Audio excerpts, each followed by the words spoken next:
We just heard Angel talk about what she thinks is contributing to the slow starts, but just curious what you see as kind of the hurdle in those slow starts. Got to figure it out.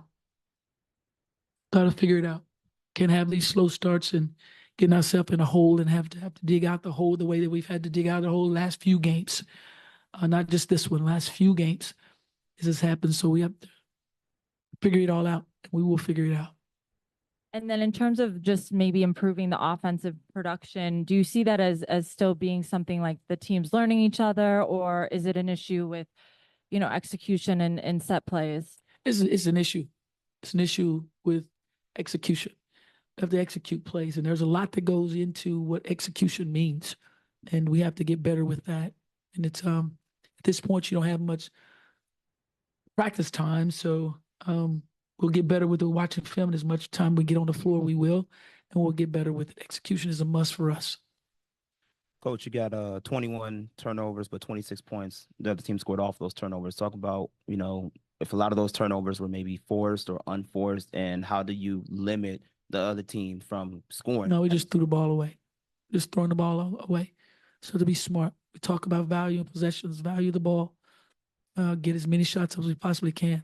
And when you see 21 turnovers there, that's 26 points. That's the game. And we can value possessions and go get shots. Whether we make or we miss, at least we're getting shots up. Turn it over, you don't get any shots up, and they convert it. Hey, Coach.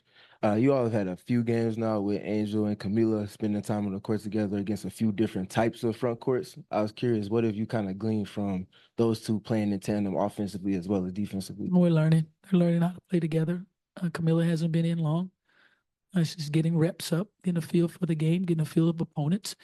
And as you can tell, these are some very smart and savvy post players that they had to play against tonight.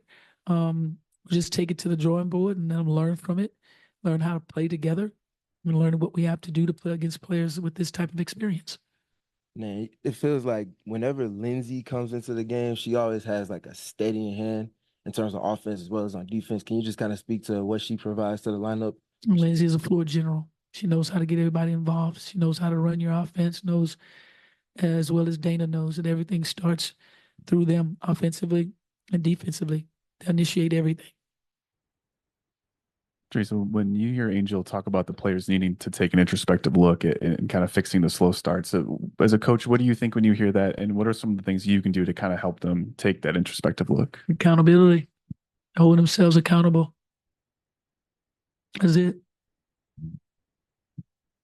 Coach, I was wondering, you talk about all season long that this is going to be about learning not only how to play together, but how to win together. What are things that aren't in a box score or aren't on Google that you're looking for from Angel and Kamilla that you want to see from them after every game? Everything is on that book.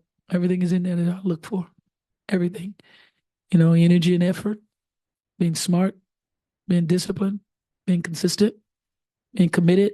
All those things I take a look at. We have to get there. We have to get there quickly.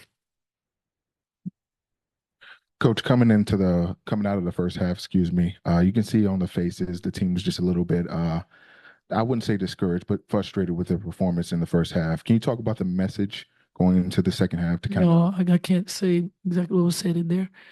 So what we need to do, we had to get better offensively and definitely had to get better defensively. We wanted to make sure that we protected the ball, valued every possession, and we did some really good things. It's not like we didn't do some good things out there. But when you work so hard and you get a rebound, you got to value the possession, push it down and go get a shot up. You don't want to turn it over. And it played in their favor as much as we turned it over tonight. And then we heard both of them talk about, what they think they need to do in order to make up for Ewell's absence. What do you expect from them in terms of making up for her production defensively and offensively? It's going to take a whole team to bring what she brings, that type of leadership. And everyone trusts and believe in anything that she says and how she says it.